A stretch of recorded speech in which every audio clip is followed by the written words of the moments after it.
જય માતાજી. મિત્રો, હું છું મુકેશ મરાલજી. મિત્રો, હું એક આધ્યાત્મિક શક્તિના સહારા અને સહયોગથી અને મારા કુળદેવીના આશીર્વાદથી એક જે વાસ્તુશાસ્ત્ર અનુસાર જે કર્મ હાથમાં ધર્યું છે. મિત્રો, જ્યારે પણ વ્યક્તિના જીવનમાં સમસ્યા સંઘર્ષો આવતા હોય છે અને એ જ્યારે સંઘર્ષોના ઘેરાવમાં ઘેરાઈ ચૂક્યા હોય છે તો એનો કોઈ પાર રહેતો નથી.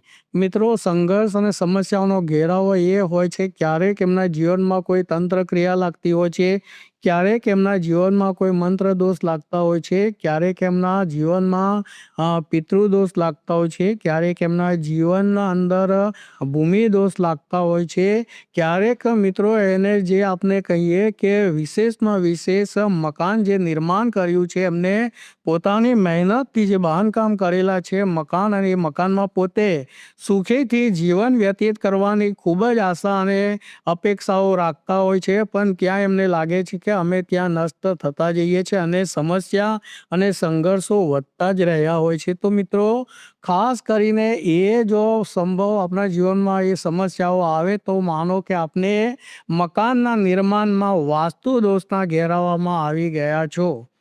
મિત્રો, જ્યારે પણ વ્યક્તિ જો વાસ્તુ દોષના ઘેરાવામાં આવી જાય, વાસ્તુ દોષ એમના જીવનમાં આવી જાય, ત્યારે સમસ્યા અને સંઘર્ષો એટલી હદ સુધી હોય કે એની કોઈ તુલના પણ કરી ન શકીએ.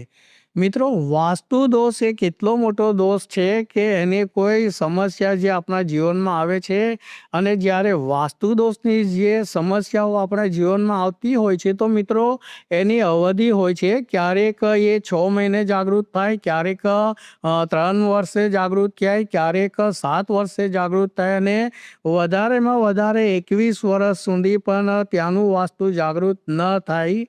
પરંતુ 21 વર્ષ પછી કોઈ પણ ભૂમિમાં જે વાસ્તુ દોષ છે જાગૃત થાય અને થાય જ.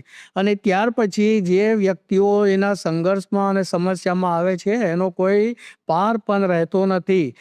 વ્યક્તિ કદાચ એમ માનતા હોય કે આ જમીન ઉપર ભૂમિ પર અમે મકાન બનાવ્યા અને ત્યાં ખૂબ જ સુખ શાંતિથી રહેતા હતા, પણ અમુક વર્ષો પછી જ અમારે ત્યાં ઘણી જ સમસ્યાઓ અને દોષો બધા અને પીડાઓ પણ ત્યાં જાગૃત થતી રહી છે. તો મિત્રો, આપ સમજો અને જાણો કે એ ત્યાંનું જે વાસ્તુ છે તે જાગૃત થઈ ગયું છે.